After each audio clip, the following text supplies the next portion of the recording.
ये जो हलाला की पैदाइश कुछ मुल्ला मौलवी हैं, ये आमखोर इस देश को तोड़ने की बात करते हैं, जो खाते हिंदुस्तान का है लेकिन गुण पाकिस्तान का गाते हैं। इस पूरे षड्यंत्र के पीछे ये सारे बड़े बड़े जो मुल्ला मौलवी मौलाना है, जैसे मुफ्ती नईम है जो राजस्थान के बूंदी का रहने वाला, जिसने अभी जो बयान दिया है उसको एक बात बताना चाहता हूँ। हिंदू जिस दिन सेकुलर रोक से बाहर आ गया उस दिन भारत के तमाम सारे ये जितने जिहादी पाकिस्तान और चाइना के पैसे पे पलने वाले मुफ्ती मोहम्मद नईम जैसे बूंदी के मुल्ला मौलवी हैं, इनको भागने का रास्ता नहीं मिलेगा। कानपुर को चलाने की साजिश रची गई, पत्थरबाजी ऐसी हुई, कैमरे तोड़े गए, मौलानाओं की मीटिंग पर मास्टरमाइंड भी मौजूद था और अब भड़काऊ बयान शुरू हो गए। एक मौलाना है राजस्थान के, नाम है मौलाना मुफ्ती नदीम, जो भड़काऊ बयान दे रहे हैं। आखिरकार उन पर कड़ी कार्रवाई कब होगी और किस अंदाज में होगी, इस पर बातचीत करेंगे। हमारे साथ बातचीत करने के लिए इन तमाम मुद्दों पर विजयकांत चौहान जी हैं, उनसे बातचीत करते हैं। विजयकांत जी, बहुत स्वागत है हेडलाइंस इंडिया पर। कैसे देखते हैं कानपुर में जो कुछ हुआ, उसे देखकर आपको क्या समझ आ रहा है, आखिरकार ये हो क्या रहा है? अभी एक बयान दिया है आदरणीय जम्मू कश्मीर के राज्यपाल सिन्हा जी ने कि लो जब बुझने लगती है तो वो बहुत फड़फड़ाती है।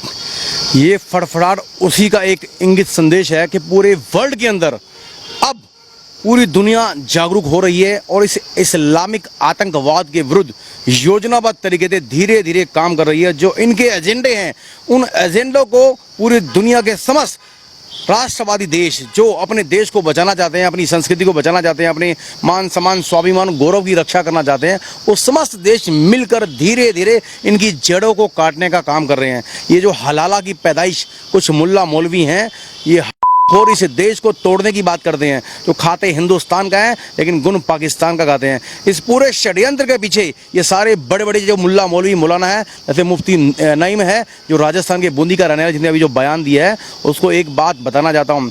हिंदू जिस दिन सेकुलर रोक से बाहर आ गया उस दिन भारत के तमाम सारे ये जितने जिहादी पाकिस्तान और चाइना के पैसे पे पलने वाले मुफ्ती मोहम्मद नईम जैसे बूंदी के मुल्ला मौलवी हैं, इनको भागने का रास्ता नहीं मिलेगा, छुपने का रास्ता नहीं मिलेगा। अरे तुम चैलेंज करते हो भारत सरकार को, हिंदू देश को, हिंदू राष्ट्र को चैलेंज करते हो, तुम्हारी औकात 2 टके की नहीं है।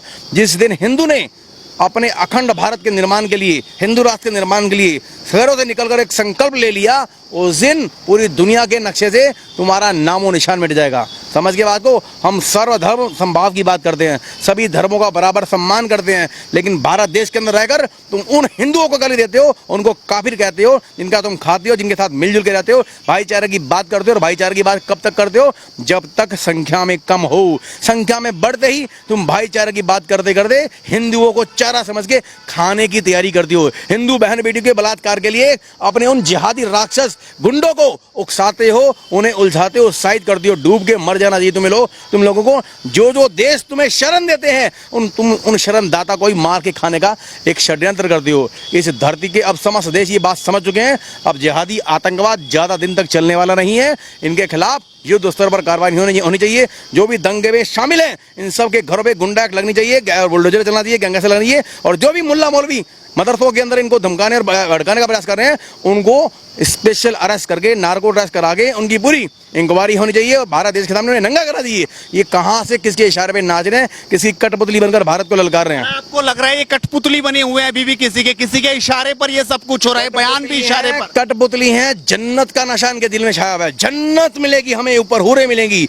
हम हिंदुओं को मारेंगे, हिंदू काफिरों को मारेंगे, उनकी बहनों का बलात्कार करेंगे, मंदिरों को तोड़ेंगे तो इन्हें जन्नत नसीब होगी। जन्नत वहां जहां इनके बाप ने भी कभी जन्नत देखी नहीं है। इस धरती के जन्नत, इस भारत देश को, भारत के स्वर्ग को ये तहस नहस कर रहे हैं। अभी ताजा आपके सामने पूरे कश्मीर के अंदर टारगेट किलिंग किस लिए कर रहे हैं? क्योंकि लो जब बुझती है तो फड़फड़ाती है। जो अपने राज्यपाल सिन्हा जी ने कहा है, एक बहुत बड़ा एक्शन इनके खिलाफ होने वाला है पूरे भारत में, पूरी दुनिया में। इसलिए ये फड़फड़ा के अपनी खिसियानी बिल्ली खम्मा हो जाए, छोटे मोटे दंगे करके भारत सरकार को डगमगाने का प्रयास कर रहे हैं, हिंदुओं में फूट डालने का काम कर रहे हैं, कि दिखाने की कोशिश कर रहे हैं कि भारत जो अखंड निर्माण का संकल्प ले चुकी है, भारत देश जो हिंदू राष्ट्र के निर्माण का संकल्प की ओर बढ़ता जा रहा है, उस बढ़ते हुए संकल्प को, बढ़ते हुए कदमों को रोका कर जाए, हिंदुओं को आपस में लड़ जाए। केजरीवाल जो गिरगिट की तरह रंग बदलता है, जो पूरे भारत में हिंदू मारे जा रहे हैं उसकी कोई चिंता नहीं है। जो इनके मुस्लिम राष्ट्र जैसे केरल, बंगाल, अन्य कई जगह हिंदू मारे जा रहे हैं वहाँ की वो कभी चर्चा नहीं करता। लेकिन कश्मीर में क्योंकि राज्यपाल इसमें हिंदू है, उसके संज्ञान में सारा मैटर है।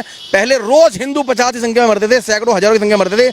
अब कभी साल 6 महीने एक आधा जहां ये छुप के वार करते हैं। ये इतने कायर, बुज़दिल, नपुंसक हिजड़े हैं। इनकी मां ने इतना दूध आज तक नहीं पिलाया कि ये चैलेंज करके आमने सामने की लड़ाई में हिंदू को या भारत सरकार को या दुनिया के किसी भी देश को आमने सामने लड़के चैलेंज करके ललकार के लड़ाई कर सकें। कल कुत्ते हैं, ये जलील है। कैसे निकलेगा? कश्मीर में तो टारगेट किया जा रहा है, नाम पूछकर मारा जा रहा है। सब्र रखिए, सब्र का फल मीठा होता है। जब 370 हटी थी को बड़ा एक्शन लेना पड़ेगा। मैं कह रहा हूं जब तक धरती पे पाकिस्तान का नक्शा है तब तक नक्शा पाकिस्तान का नहीं मिटेगा, तब तक भारत में शांति आने वाली नहीं है। जैसे रूस अपने अधिकारों के लिए, अपने स्वाभिमान के लिए, अपने देश की रक्षा के लिए अपनी सीमाओं से बाहर जाकर दुश्मन मुल्क को ललकारा है, पूरी दुनिया को ललकारा है। ऐसे ही आर्मी को अब खुली छूट देने की जरूरत है क्या? देनी चाहिए। जो देश उसके मारे जाए, जो देश भारत के विरुद्ध षड्यंत्र कर रहे हैं, चाहे वो कोई भी है, चाहे अमेरिका है, पाकिस्तान है, चाइना है, बांग्लादेश, कोई भी है, उन सब के विरुद्ध एक्शन होना चाहिए, उन सब पर अटैक करना चाहिए। मैं कहता हूं भारत करे कि मोदी जी अब जोश पे आओ और पाकिस्तान को सबक सिखाओ,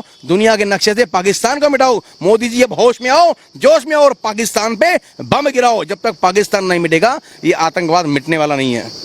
ये सच्चाई है और हिंदू को समझ आइए और इन सैकड़ों और भेड़ियों का सामाजिक बहिष्कार करना चाहिए जो पूरे देश के हिंदुओं को गुमराह कर रहे हैं। जैसे मुल्ला मौलवियों की सैलरी दे रहे केजरीवाल जी, अन्य कई मुस्लिम जो परस्त हिंदू सरकारें हैं और केंद्र सरकार के अधीन जो राज्य सरकारें हैं, जैसे गहलोत सरकार है, बंगाल सरकार है, केरल सरकार है, दिल्ली की सरकार है और पंजाब सरकार है, ये सारे के सारे हिंदू विरोधी आतंकवाद को बढ़ चढ़ के पैसा दे रहे हैं, उनको बढ़ावा दे रहे हैं, उनके हौसले बढ़ा रहे हैं। इसलिए इनके इतने हौसले बुलंद हैं। जिस दिन इनके क्षेत्रों में भाजपा की सरकारें आ जाएंगी, हिंदू सरकारें, तब तक ये घर से बाहर निकलने वाला नहीं है। और इन्होंने कानपुर में दंगा करके उस मौत को दवा दिए, अपने लिए मौत का गड्ढा खोद लिया और अब ये बचने वाला नहीं है। भविष्य में कभी भी ये पूरे प्रदेश में दंगा नहीं कर पाएंगे। ऐसा सबक मोदी योगी जी इन्हें सिखाने वाले हैं, सिखा भी रहे हैं।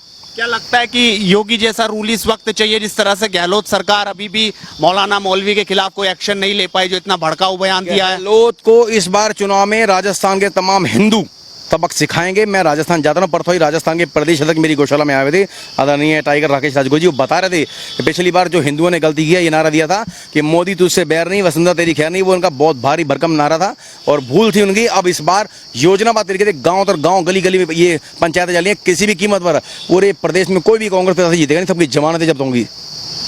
तो विजयकांत चौहान जो साफ तौर पर कह रहे हैं कि जिस तरह के भड़काऊ बयान आ रहे हैं उस पर एक्शन बहुत जबरदस्त होना चाहिए। जिस तरीके से यूपी में लगातार हो रहा है, कानपुर दंगों के बाद जो सरपरस्ती में जीने को मोहताज थे वो भागे भागे घूम रहे हैं, डर उनको नजर आ रहा है और बात बुलडोजर की भी लगातार हो रही है। जुड़े रहिए आप हेडलाइंस इंडिया के साथ, इसी तरीके से मुद्दे की बात होती रहेगी। नमस्कार।